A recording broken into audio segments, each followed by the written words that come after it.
De regreso, hay que decirlo, estábamos hablando sobre la quinta enmienda y quisiera que redondeemos algunos conceptos y cómo ocurre en el día a día.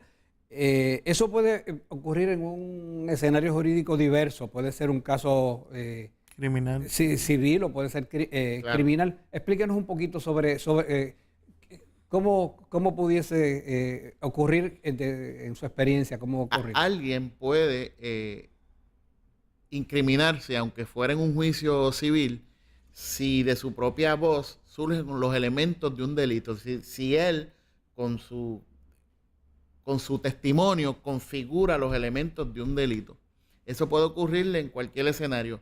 El más típico es el criminal, en un procedimiento criminal. A veces la gente los llevan detenidos. Por ejemplo, en el procedimiento ya no de gran jurado, como habla el compañero, en el caso en el ámbito federal, en el ámbito local, comienza diferente. Comienza con esta persona que se llama por primera vez, se lleva frente a un juez y usualmente no tienen abogado. Y a veces la gente se pregunta, ¿y por qué yo no puedo hablar? Porque el juez, cuidando su derecho a no incriminarse, lo único que le permite decir a esa persona que está detenida, que el policía lo detuvo y lo llevó ante el juez esa noche, lo único que le permiten decir es su información personal. Y a veces el público piensa que es de abuso por el juez. Y no, es el juez cuidando su derecho a no incriminarse. Para que no para que no, ni siquiera se arriesgue a eso. No nos dejan hablar. Solamente si hay abogado de defensa, es que se hace preguntas en esa primera parte del proceso que llaman vista de regla 6, correctamente llamada vista de determinación de causa probable para arresto, que es la primera vez que sale la persona de la escena y lo llevan donde un juez. Desde ahí el juez comienza a protegerlo. De ese Desde ahí. concepto, entonces, surge el famoso caso de Miranda versus Arizona, Con los Claro. que Miranda se habla de Rights. los derechos Miranda o Miranda Cards, que en algunos casos hasta los ponían en una tarjetita y los tenían De hecho, los policías. los policías los tienen. Todavía los tienen. Todavía los tienen en una tarjetita. Y no solamente es que el policía... Que esos son, perdón, esos son los derechos que deben decirle al acusado. Esas son las que advertencias tiene para evitar ilustrarle al público lo que al dice, doctor. no será acusado ni nada por bla, bla, bla, bla. Que te los leen cuando te están acusando, cuando te están llevando el delito. Esos son lo que estamos hablando. Hablando de ese es el Miranda Card. Miranda El policía interviene contigo. Vamos a suponer que el policía está frente a una conducta delictiva. Interviene contigo. Lo primero que él hace es leerte los derechos entre los cuales está el no incriminarse. Él no le llama quinta enmienda, él le dice, todo lo que usted diga podrá ser usado en su contra. Eso emana de la quinta enmienda. Es de ahí que sale eso. Y el policía no solamente tiene que leerlo, la jurisprudencia dice que tiene que asegurarse que la persona lo entiende. que los entiende. Que lo entiende. Que lo entiende. Que no es como una letanía. Así Exacto. como Que en no es redes como una sociales. letanía. ¿Dónde toma importancia o relevancia eso? Cuando la persona decide hablar y se perjudica. Que ahí entonces es que viene, pasamos en etapas posteriores del proceso a discutir si la persona entendió ese derecho, si esa confesión se suprime o no se suprime. Porque aunque la persona se incrimine, puede haber instancias en que se pueda suprimir esa confesión o esa admisión de delito en un proceso y pudiera darse que no se use en su contra. Pero entonces en derecho hay que probar ciertas cosas, entre las cuales que no entendió. Exacto. Antes de escuchar al compañero Víctor Vázquez, vamos a aclarar que esto que de momento ahora, pues, fuera de la conexión histórica, pues, algunas personas no la entiendan. Porque el que dice, bueno, el que no tiene hecha no tiene sospecha. Vamos a aclararlo un poquito. Lo que ocurre es que si ese tipo de derechos no existiera, ¿cuál sería el límite de si a usted lo detienen y alguien trata de arrancar una confesión correcta o incorrectamente? Póngale que usted no lo hizo en este caso. Y entonces uno le dice, confiesa. Y hasta te pueden intimidar o te pueden hasta agredir. Dice, ¿pero qué yo tengo que confesar si yo no tengo que confesar? Y entonces, pues, por esa razón, o entre otras, es que existe el derecho a no incriminarte para que nadie indague sobre eso ni tenga ese tipo de potestad sobre otro ser humano en cuanto a eso. Exacto. Quiere decir que las confesiones no constituyen pruebas admisibles en un juicio, es lo que está diciendo si la persona no los entendió. O sea, a menos que la imputada haya tenido conocimiento y haya ratificado el entendimiento de su advertencia a Miranda. O sea, es lo que dice ahí y es lo que tú bien explicas. Lo que pasa es que lo que dice Carlos, y es lo que mucha gente no entiende, y es lo que pasa con muchos de los oficiales del orden público, lo leen al papagayo. O sea, Sí. usted tiene derecho a guardar silencio, tiene derecho a ser asistido por un abogado, todo lo que usted diga será utilizado en su contra, pero no hacer la pregunta que tienen que hacer. ¿Usted entendió lo que le estamos explicando? Claro, y eso se da mucho en el proceso. Mira, en muchas ocasiones yo estoy contrainterrogando policía, haciéndole preguntas a un policía dentro de un proceso, y él me dice, yo le leí los derechos, no tiene la tarjetita de frente, y la próxima pregunta obligada es, ¿qué derechos usted le dijo que él tenía?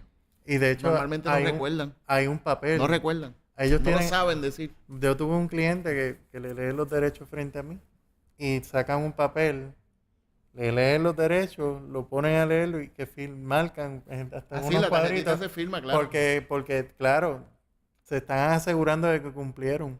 Pero no es tan solo que los lean, es que los entiendan. Mira, la tarjetita que tú dices, Rafa, siempre esa tarjetita la persona la tiene que firmar.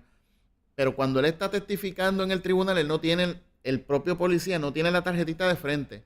¿Y cómo es posible que si no los recuerdas, sin leer la tarjeta, cómo los pudiste explicar para que la persona los entendiera? Así es. Si tú mismo no los recuerdas, no puedes hacerlos entender nada más que una lectura literal del documento, y una lectura literal del documento no es una explicación que haga a un lego entender. Claro. Es importante también entender que todos estos derechos constitucionales no salen de un vacío. Vienen por las experiencias que se han llevado a través de los años, las persecuciones que hubo a través de los años, la falta de derechos que tenían la mayoría de las personas, especialmente el pueblo, ¿verdad? Y por eso se fueron construyendo poco a poco y añadiendo directamente hasta que se pone en la Carta Magna, que es la Constitución. Claro, sí, la Constitución es un límite al Estado. La Constitución es una limitación al Estado de cómo actuar. Claro. Esa misma quinta enmienda dice que no te pueden privar de tu propiedad sin una justa compensación para uso público. O sea, eso es un límite a las actuaciones del Estado. Claro.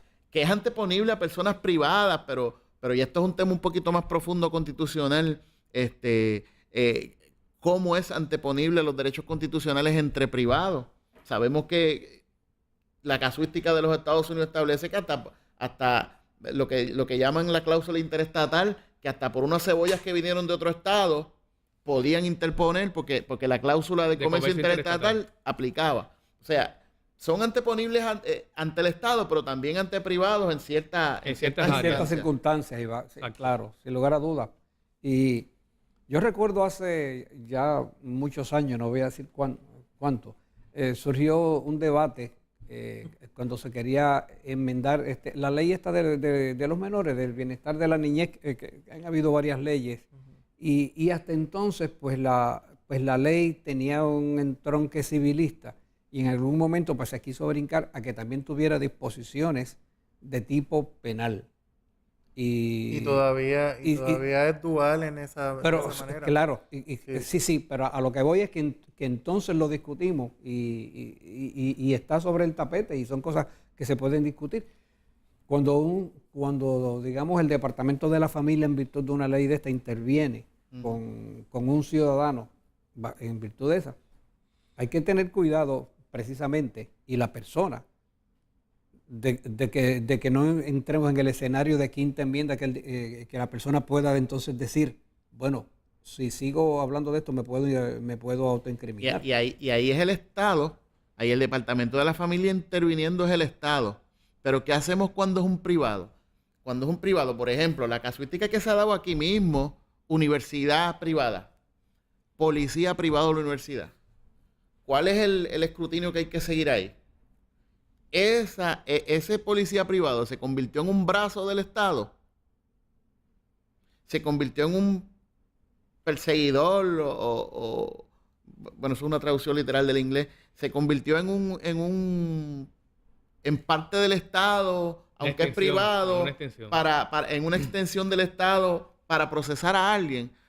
Ahí va tomando profundidad esa controversia. Esa controversia. Ahí va tomando profundidad. Porque muy bien que esa persona pudo hacerle unas admisiones a ese policía privado y entonces venir en un proceso a decir que no era el Estado y que no había que garantizarle la quinta enmienda, ¿no? Porque declaró y lo utilizarlo como testigo al otro. Claro. Entonces, exacto. Entonces, ahí viene el problema de cómo el Estado, o sea, en situaciones como esa, cómo se atiende.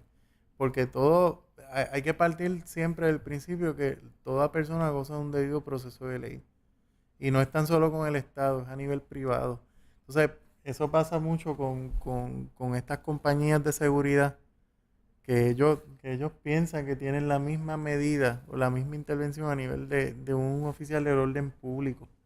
Entonces, tú ves que levantan minutas. Hay otras protecciones que gozan de eso, es mucho más complicado. Porque ellos siguen siendo, pues, vamos a considerarlo cuando detienen a una persona bajo el concepto de un arresto civil.